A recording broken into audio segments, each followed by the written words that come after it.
Here is how to easily create a QR code for your website in Canva.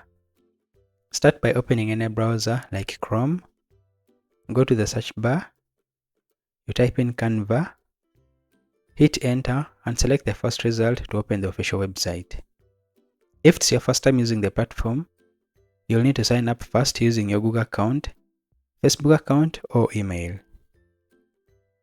Once you're signed in and the dashboard loads, you click on Create, then type logo into the search bar.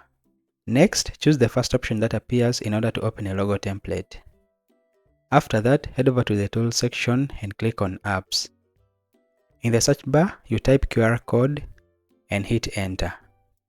You'll then see several QR code options appear, so just choose the one you prefer and click Open. Next, you paste in your website URL. You can also customize the background if you want, though that part is completely optional.